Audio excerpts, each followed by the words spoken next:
सकती है। आपको बता दें कि राजस्थान में लगातार जिस तरीके से प्रदूषण बढ़ रहा है, इससे लोगों की चिंताएं अब जो हैं लगातार बढ़ गई हैं। आपको बता दें कि राजस्थान में लगभग 300 के पास जो है AQI पहुंच चुका है। लेकिन सबसे बड़ी अहम बात यह है कि राजस्थान में प्रदूषण को लेकर बातचीत नहीं होती है। राजस्थान की राजनीति में कोई बड़ा मसला नहीं बनाया जाता है। बड़े मुद्दे हैं, विभिन्न मुद्दे हैं, उन पर बातचीत की जाती है। लेकिन जब बात राजस्थान में बढ़ते हुए प्रदूषण को लेकर होती है, तो उस पर किसी प्रकार की कोई राजनीतिक चर्चा नहीं होती है। या फिर ये कहें कि राजस्थान में प्रदूषण को लेकर वोट की अहम बात नहीं की जाती है। तो अब दिल्ली के बाद में, दिल्ली NCR के बाद में राजस्थान में प्रदूषण का स्तर लगातार बढ़ रहा है। आज उसी को लेकर हम लोग चर्चा करने वाले हैं। तो मेरे साथ इस चर्चा में आज जो है बीजेपी कांग्रेस से दोनों प्रवक्ता जुड़े हैं। आज का जो विषय है वह है प्रदूषण क्यों नहीं बनता राजनीतिक मुद्दा। तो बीजेपी से प्रवक्ता के रूप में मेरे साथ हितेंद्र शर्मा जुड़े हैं। हितेंद्र जी, आपका बहुत बहुत स्वागत है पंजाब केसरी में।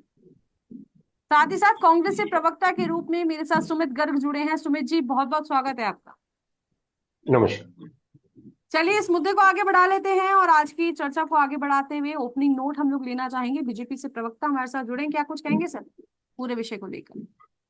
देखिए, प्रदूषण एक गंभीर वैश्विक समस्या है जिससे हमारा राजस्थान भी अछूता नहीं है। जी राजस्थान में प्रदूषण को लेकर सरकार गंभीर है, पर हमें जन भावनाओं को भी इसमें जोड़ना पड़ेगा और सभी लोगों को मिलकर प्रदूषण के खिलाफ एकजुट होकर हमें लड़ाई को लड़ना पड़ेगा।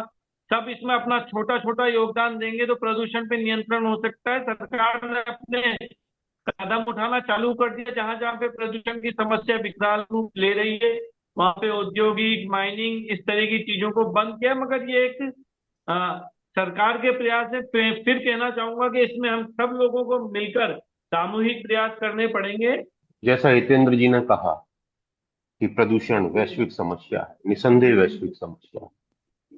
और ये वैश्विक समस्या अब धीरे धीरे हमारे राजस्थान में भी आने लगी है, या क्यों राजस्थान को भी धीरे धीरे चपेट में लेने लगी। जी निसंदेह इससे कोई अछूता नहीं रहेगा। आज का जो टॉपिक है कि पॉल्यूशन जो है वो पॉलिटिकल मुद्दा क्यों नहीं बना, मैं थोड़ा इससे इत्तेफाक नहीं रखता। बिल्कुल नहीं बनना चाहिए, क्योंकि ये स्वास्थ्य की समस्या है। इसके लिए तो अपने आप ही जागरूक होना चाहिए सरकारों को, व्यवस्था को, चाहे वो प्रशासनिक हो चाहे सरकारी हो, कोई सी व्यवस्था हो, अपने आप जागरूक होना चाहिए और जो भी मेजर्स हैं वो अप्लाई करने चाहिए। क्योंकि इससे कोई अछूता तो नहीं रहेगा। क्या सरकार के लोग बच जाएंगे अगर प्रदूषण का AQI बढ़ रहा है, ग्रेव 4 में जा रहे हैं आप? तो ये नहीं हो सकता कि केवल विपक्ष के लोगों को ही बीमारी होगी या विपक्ष के जुड़े लोगों को ही समस्या होगी। इससे सबको होगी। तो सबको मिलकर इसके प्रयास करने पड़ेंगे, गंभीरता को समझना पड़ेगा। नहीं तो आप यकीन मानिए, ये आज हम हमारा भविष्य खराब नहीं कर रहे, आने वाली पीढ़ियों को खराब करने का काम कर रहे हैं। वो हमसे ज्यादा इससे परेशान होंगी, हमसे ज्यादा इससे ग्रसित होंगी। तो हमें चाहिए मिलजुल कर जो भी इसके लिए उपाय हो सकते हो, जितने जल्दी हो सकते हो, वो हमें अप्लाई करने चाहिए। जी, आप बात करेंगे, चलिए ठीक है, राजनीतिक मुद्दा नहीं बनना चाहिए। लेकिन आप देखेंगे कि जिस तरीके से अभी पिछली जब से भजनलाल सरकार आई है, आप देखेंगे लगातार एक निश्चय किया गया कि इतने पौधे हम लगाएंगे। तो अगर राजनीति से ही जुड़ी बात की जाए तो राज्य आपका है, आपके हाथ में बड़ी जिम्मेदारियां हैं। कहीं ना कहीं आप देखेंगे कि एक तरफ नरेंद्र मोदी ने थाली बजाई, कोरोना काल आया तो लोगों ने उसे फॉलो किया। अभी बीजेपी सरकार लगातार काम भी कर रही है, लेकिन कहीं ना कहीं ये आरोप भी लगे हैं इस दौरान पे कि कांग्रेस सरकार ने कभी कुछ ऐसा इनिशिएट ही नहीं लिया, पौधे लगाने को लेकर लोगों के अंदर जागरूकता नहीं फैलाई। मैं शायद आपको थोड़ा सा करेक्ट कर दूं। जी वृक्षारोपण महाअभियान तो नेहरू जी से चालू हुआ है और आज तक चलाया है, जो कांग्रेस की सरकारें थी। मैं फिर कहूंगा, इसको पॉलिटिसाइज नहीं करना चाहिए। ये एक जनहित का मुद्दा है, इससे सब इफेक्ट हो रहे हैं और सब ने क्रिएटिव मेजर्स लिए हैं और आगे लेने चाहिए। मैं ये नहीं कह रहा पर्याप्त लिए हैं, अभी चर्चा जब आगे बढ़ेगी वो भी बता दूंगा। लेकिन इसकी गंभीरता हमें सबको समझनी चाहिए। मैं एक चिकित्सक हूं, मेरे से ज्यादा कौन जानेगा कि इसकी भयावहता क्या हो सकती है। लंग की ऐसी कोई डिजीज नहीं है जो लंग प्रदूषण के चलते नहीं होती हो। लंग कैंसर सबसे ज्यादा प्रदूषण से होता है।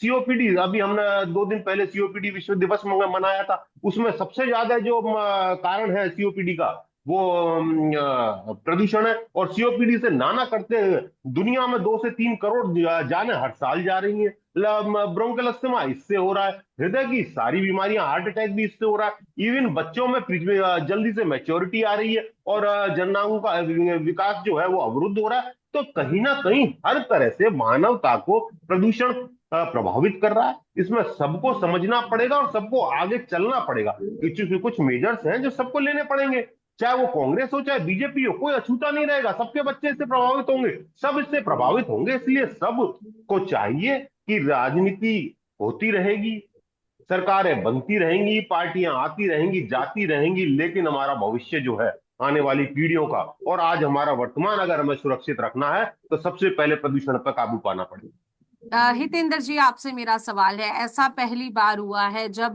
पहली बार पहले हुआ करता था ग्रीष्मकालीन अवकाश, शीतकालीन अवकाश, अब जो है प्रदूषणकालीन अवकाश के रूप में अब जो है बच्चों को अवकाश दिया गया है। क्योंकि जो भी दिल्ली एनसीआर से जुड़ा हुआ जो क्षेत्र है, आप खैरथल की बात कर लें, तिजारा की बात कर लें, वहां के बच्चों को काफी ज्यादा प्रदूषण के चलते अवकाश दे दिया गया है। तो किस तरीके से देखते हैं इसे आप? देखिए, मैंने जैसे पहले कहा कि ये बहुत ही खतरनाक स्थिति में अभी एक्यूआई पहुंच चुका है। लोग ना चाहते हुए भी इस जहर को अपनी सांसों के रूप में हम अंदर ले रहे हैं। इससे बचने के लिए अवकाश भी अगर सरकार को देना पड़ रहा है तो दे रही है। मैं फिर कहना चाहूंगा कि ये सरकार इस मुद्दों पे पूर्ण रूपेण सरकार है, कोई भी सरकार हो, चाहे किसी भी दल की, किसी भी राज्य की सरकार हो, सरकार ही सब कुछ कर सकती है, ये संभव नहीं है। सरकार एक बड़ा माध्यम है, साधन है, मगर हम सब लोगों को मिलकर इस लड़ाई को लड़ना पड़ेगा। ये एक बड़ी लड़ाई है और लंबी लड़ाई है प्रदूषण के खिलाफ। इसे हम सबको सामाजिक रूप से, सामाजिक सरोकार के तहत इसको अपनाना पड़ेगा। जैसे स्वच्छता को आप अपनाते हैं, अपने घर को साफ करते हैं, तो अपने घर को हरा भरा भी हमें करना पड़ेगा, प्रदूषण मुक्त भी हमें बनाना पड़ेगा। और हम सब लोगों को छोटी छोटी चीजों को ध्यान में रखते हुए रोज कोई एक इनिशिएटिव भी अगर हम उठाएंगे तो इस प्रदूषण को हम कंट्रोल कर पाएंगे। अगर सरकारों के भरोसे छोड़ेंगे तो मैं बहुत खुले मन से ये बात कहना चाहूंगा कि सरकारें सब कुछ नहीं कर सकती। सरकार एक माध्यम है, मगर सरकार ही सब कुछ कर पाएगी, ये संभव नहीं है। सुमित जी, एक सवाल मेरा आपसे है, आपको नहीं लगता कि जिस तरीके से दिल्ली के अंदर अरविंद केजरीवाल ने एक ट्रायल लिया कि जो है ऑड इवन नंबर्स के आधार पर गाड़ियां चलाई जाएं, जिससे थोड़ा जो पोल्यूशन है उसको अंडर कंट्रोल लाया जा सके, क्या लगता है कि राजस्थान में किस तरीके से कुछ एक्शन लिए जाने चाहिए? पहले तो अभी हितेंद्र जी की जो लाइट चली गई मैं उस पर कह देता हूँ, यही बीजेपी का कमाल है कि हमारे टाइम में नहीं जाती थी, अभी जाने लगी है। ये भजन लाल सरकार का नहीं नहीं नहीं सौगात नहीं जो नहीं, प्रदेश आपके को टाइम मिली लाइट है। भी जाती थी, ये कैसी बात कर रहे हैं आप? तो कह के घोषित कटौती किया करते थे। अरे सर, आपके टाइम में तो सुबह सुबह जाती है, दिन रात जाती है। जयपुर जैसे शहर में जा रही है, गांवों की तो छोड़िए। खैर चलिए, मैं मुद्दे पे आता हूँ। जो आपने कभी अरविंद केजरीवाल जी की ऑड इवन की बात करी, आज से 2 दिन पहले शायद हितेंद्र जी और मैं एक इसी टॉपिक पर डिबेट में थे और किसी एक चैनल पे, तब भी मैंने कहा कि देखिए, जो उनका कंसर्न है वो ये कहते हैं कि पराली से ज्यादा हो रहा है। पराली टोटल जो पॉल्यूशन है उसमें लगभग 37 से 38% का रोल अदा करती। तो जी। ये कह देना केवल पराली करती है, बिल्कुल नहीं करती। बाकी भी सबका, और सबसे ज्यादा अगर किसी का रोल है तो वो ट्रैफिक का है। जो हमारे संसाधन जो है, कार, बस, जीप, स्कूटर, मोटरसाइकिल से निकलने वाले धुएं से, क्योंकि इनका जो माइक्रो पार्टिकल्स, बेसिकली ये पॉल्यूशन अभी होता है माइक्रो पार्टिकल्स का ट्रैप होना, जो नमी है हवा में उससे। तो वो जो 2.5 पीएम के जो पार्टिकल्स हैं वो ट्रैप हो रहे हैं और उसका वो एक बड़ा कारण है। इसके चलते मैंने उस दिन भी कहा था, सरकारों को चाहिए कि इलेक्ट्रिक वाहन को प्रोत्साहन दें। आप ये देखिए, चाइना में जब ये दिक्कत आई तो वो इलेक्ट्रिक वाहन के पे गए आज से 6-7 साल पहले। आज चाइना का टोटल जो वाहन है उनका लगभग लगभग 30% इलेक्ट्रिक वाहन है और उनमें 32% से की वृद्धि हो रही है। अगर यूएस की बात करूं, वहां 16% टोटल वाहन है, वहां भी लगभग लगभग 30% की एनुअली ग्रोथ हो रही है इनका, ये sale of the electric vehicles. लेकिन बड़े दुख का विषय है, हमारे देश में 1.5% से भी नीचे है। उसका कारण है कि ये जो सरकारें हैं उन्होंने बड़े अच्छे से जो कंपनियां बनाना चाहती थी इलेक्ट्रिक वाहन, उनको सब्सिडाइज लोन दिए और बैटरी की कीमत बहुत कम करी। हमारे यहाँ ये हो रहा है कि बैटरी की कीमत जो है वो बहुत ज्यादा है। और जो कीमत जो आ रही है इलेक्ट्रिक वाहन की, जो पेट्रोल और डीजल के वाहन है उनसे कई ज्यादा आ रही है। सरकार को चाहिए कि इसको कम करे और इसको प्रोत्साहन दे। तो एक कारण तो ये हो सकता है। दूसरा, जहां तक पराली की बात है, बिल्कुल पराली के लिए सरकारों को चाहिए कि किसानों को हर तरह से मोटिवेट करें, उनको एजुकेट करें कि ये पराली जलाने से केवल और केवल वो अपना ही नहीं, आने वाली पीढ़ी का नुकसान कर रहे हैं। उन्हें एजुकेट करें। किसान भी मजबूर है कि वो उसको लेके कहां जाए। सरकारों को कुछ ना कुछ ऐसा करना पड़ेगा। केवल कह देना कि साहब हमने ये योजना लिया है, इसके तहत लिया हो, अरे भाई किसान वहां तक लेके कैसे जाएगा? वो लेके जाने का उसका भाड़ा इतना हो जाता है कि वो नहीं ले जाता, अंततः उसी में आग लगाता है। तो ये पराली की समस्या और ये जो ट्रैफिक की समस्या, अगर इन दो से भी हमने निजात पा ली तो यकीन जानिए हम इस पॉल्यूशन को ना करते 50 से 60% कम कर लेंगे। जी हितेंद्र जी, आप कुछ कह रहे हैं? जी, मैं ये कहना चाह रहा था कि चाइना का उदाहरण हमारे कांग्रेस के मित्र ने दिया। चाइना ने जो इलेक्ट्रिक वाहन पे करा, हमारे यहाँ भी इलेक्ट्रिक वाहनों पे धीरे धीरे इस दिशा में और इस गति में काम हो रहा है। आज की तारीख में इलेक्ट्रिक वाहन बहुत तेजी से बढ़ रहे हैं, मगर पूरे देश में एकदम से बढ़ जाएंगे। हमारा देश बहुत बड़ा देश है, बहुत बड़ी आबादी का देश है, दुनिया की सबसे बड़ी आबादी हमारे पास है। एकदम से कुछ नहीं होगा, मगर हाँ, ये एक अच्छे सुझाव है और इस पे सभी सरकारें काम कर रही है, हमारी सरकारें भी काम कर रही है। और आने वाले समय पे मुझे लगता है कि 2-3 साल के अंदर भारत का भी एक बहुत बड़ा वाहनों का जो हिस्सा है वो इलेक्ट्रिक वाहनों के रूप में कन्वर्ट होगा, जिससे प्रदूषण पे नियंत्रण होगा। और सब मिलकर इस दिशा में काम कर रहे हैं।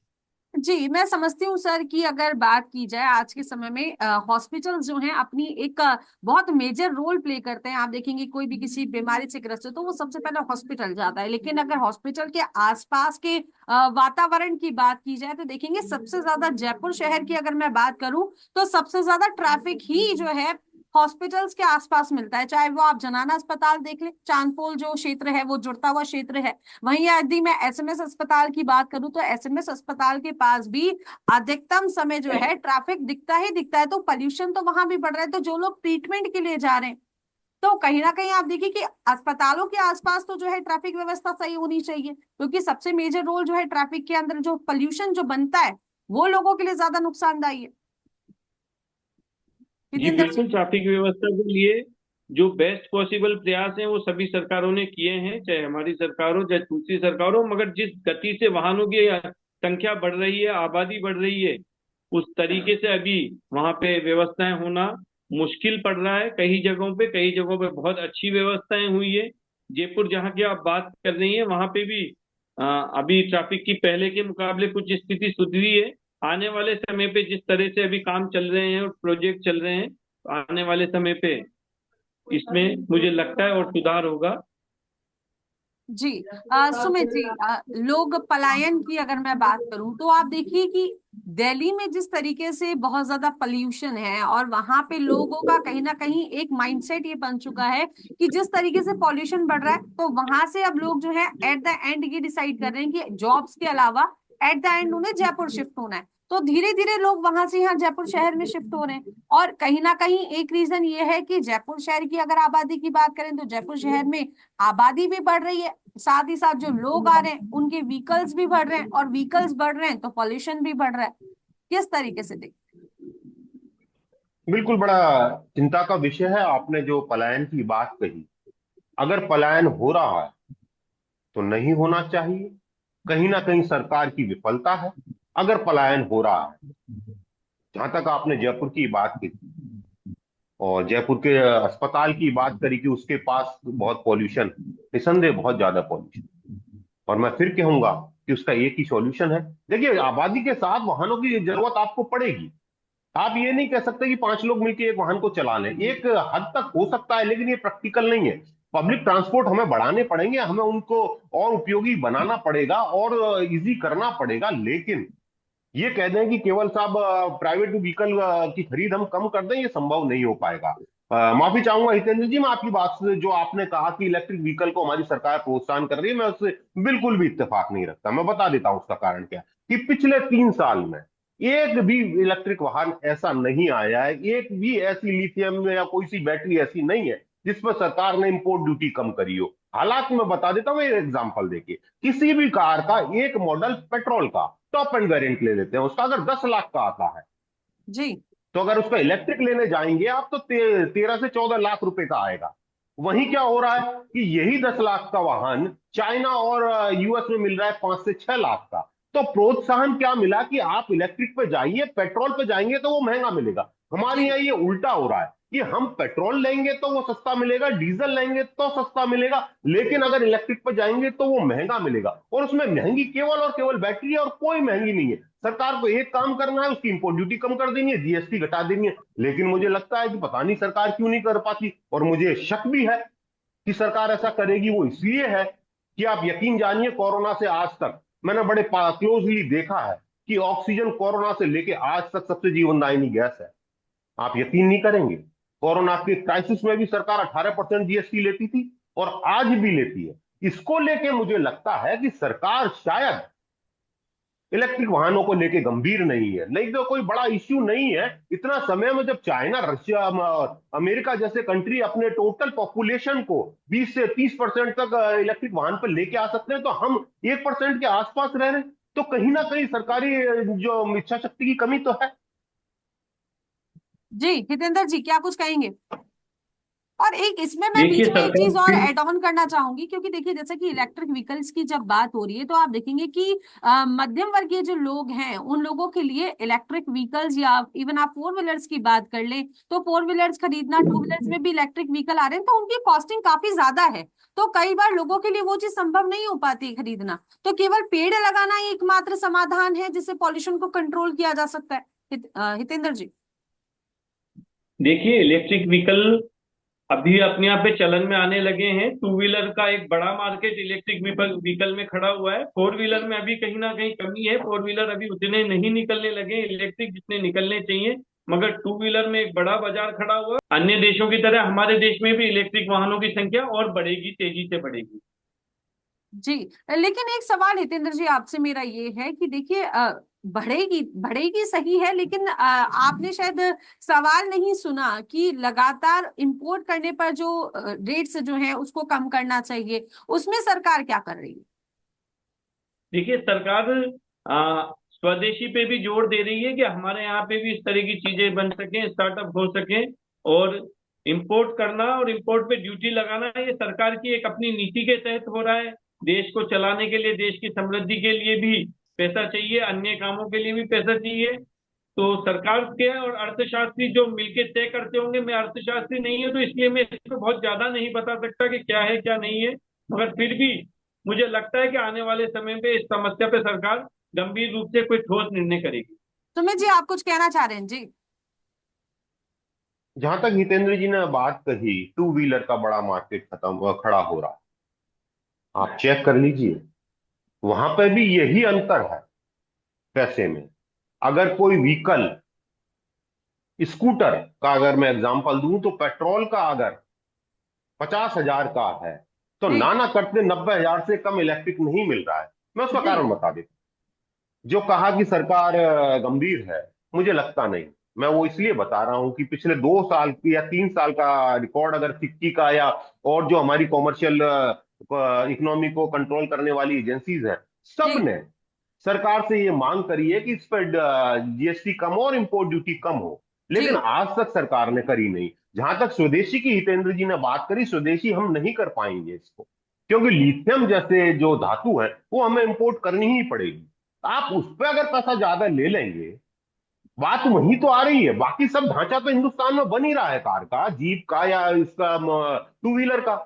जी इंपोर्ट तो केवल बैटरी हो रही है और लिथियम हो रहा है। आप उसी पे तो पैसा ले रहे हैं, वो आपके पास नहीं है, वो आपको इंपोर्ट ही करना पड़ेगा। तो सरकार को वहां पे अपनी थोड़ा दिल बड़ा करके वो इंपोर्ट ड्यूटी कम करनी पड़ेगी, उन पे जीएसटी कम करना पड़ेगा। जब ही जाके ये जो ट्रैफिक वाली समस्या है, इलेक्ट्रिक पे हम शिफ्ट हो पाएंगे। इसके अलावा अगर दूसरे बिंदुओं पर हम जाते हैं, तो एक बड़ा इसका कारण ये डस्ट का भी होता है जी कि डस्ट से उड़ने से इस समय में सबसे एक कारण ये भी है कि डस्ट जी जो है उसमें माइक्रो पार्टिकल्स है, वो जाके मॉइस्चर में ट्रैप होते हैं, वो भी एक पॉल्यूशन का कारण है। तो इस टाइम में हमें एक जन जागरण अभियान चलाना पड़े, सरकारों को, विपक्ष को, सबको मिलके, आपको, हमें, सबको मिलके। मैं तो कहता हूं पूरे एक जन जागृति होनी चाहिए पूरे समाज में कि घर के बाहर या दुकान के बाहर की बाजार में मिट्टी किसी भी रूप में न उड़ पाए, उसके लिए हम छिड़काव करें, पेड़ पौधों पर छिड़काव करें, उन पर मिट्टी चिपकी रहती है। तो ये सारे मेजर्स हमें लेने पड़ेंगे, जब जाके ये पॉल्यूशन कम होगा। मैं यकीन जानिए ये कोई बड़ी बात नहीं है, हमने बेमतलब इसको हवा खड़ा कर रखा है। केवल सरकारी इच्छा शक्ति और जनता जिस दिन दोनों सोच लेंगे कि हमें इस पॉल्यूशन से मुक्ति पानी है, कोई बड़ा काम नहीं है। लेकिन दुख इस बात का है कि इनिशिएशन नहीं है।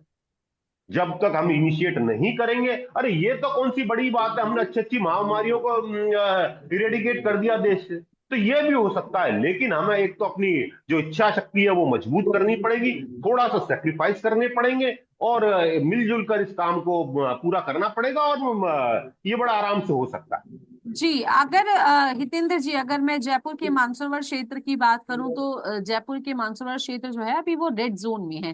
344 AQI है, यानी 300 पार जाना ही रिस्की माना जाता है। वहीं शास्त्र नगर जो है रेड जोन के पास पहुंचने के बिल्कुल करीब है। सीतापुरा ऑलरेडी रेड जोन में है। आदर्श नगर बिल्कुल 300 तक पहुंचने वाला है। तो अभी वर्तमान सरकार जो ऑलरेडी जो जोन रेड जोन में ऑलरेडी आ चुके हैं, उनसे किस तरीके से डील करेगी? वहां पे जो ऑलरेडी AQI बढ़ा हुआ है उसको किस तरीके से कंट्रोल में करने का क्या कुछ काम हो सकता है ऐसा? देखिए, वहां पे तत्काल राहत के लिए स्मोक मशीनें लगाई गई हैं, जी। छिड़काव के काम चल रहे हैं जिससे कि धूल के कणों को दबाया जा सके।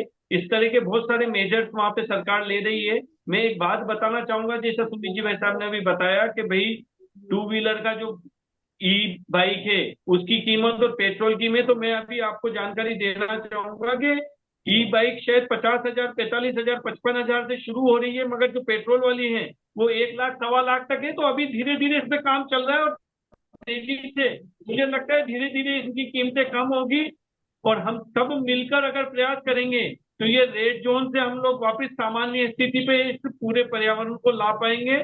मगर सबको सामूहिक रूप से गैर राजनीतिक प्रयास करने होंगे, अपने आप को इसके लिए जिम्मेदार मान के, सबको जैसे हमारा घर हम संभालते हैं उसी तरह हमारे पर्यावरण को भी हमें खुद को आगे बढ़कर संभालना पड़ेगा। सरकारें अपने स्तर पे जो कर सकती हैं वो सभी सरकारें प्रयास करती हैं, सभी सरकारें जनहित का काम करने के लिए कोशिश करती हैं, मगर जन को भी इसमें जागृत होना पड़ेगा। और जब जन जागृत होएगा तो ये समस्या 100% दूर होगी।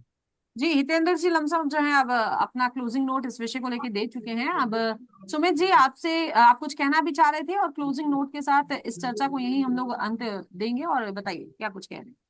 मैं हितेंद्र जी की उस बात पर कह रहा था, हितेंद्र जी बिल्कुल आती होंगी, लेकिन मैंने कंपैरिजन किया था सेम मॉडल का। अगर आप मोटरसाइकिल टॉप एंड वेरिएंट का कंपैरिजन बेस मॉडल से करेंगे तो नहीं होगा।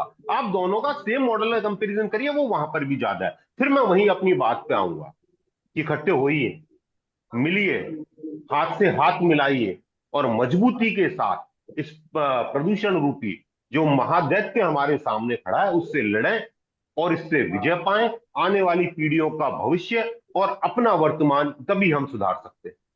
चलिए, बहुत बहुत शुक्रिया। बीजेपी और कांग्रेस के प्रवक्ता के रूप में हमारे साथ जो है हितेंद्र शर्मा, और साथ ही साथ सुमित गर्ग हमारे साथ कांग्रेस के प्रवक्ता के रूप में जुड़े थे। आप दोनों का बहुत बहुत धन्यवाद हमारे साथ इस चर्चा में जुड़ने के लिए। फिलहाल आज का जो हमारा विषय था वो प्रदूषण को लेकर था, क्योंकि प्रदूषण एक वैश्विक मुद्दा है और एक बड़ा मसला भी है। आमजन की सुरक्षा को ध्यान में रखते हुए, आमजन के स्वास्थ्य को देखते हुए, तो फिलहाल अभी करने वाली बात यह है कि आमजन को अपनी सुरक्षा का स्वयं भी अपने स्तर पर ध्यान देना होगा। सरकार अपनी तरफ से जो है प्रयास भी कर रही है, और सबसे इंपॉर्टेंट बात यह है एकजुटता, और एक साथ इस पेड़ लगाओ को आगे बढ़ाना है। एक पेड़ माँ के नाम कहें, या फिर एक बात ये कहें कि अपने आसपास के क्षेत्र को आप साफ सुथरा रखें, धूल भड़ककर एरिया से आप जो है दूर रहें, अपने आप ख्याल रखें। और फिलहाल आगे फिर आपसे मुलाकात होगी। आज के लिए इतना ही। देखते रहिए पंजाब केसरी राजस्थान।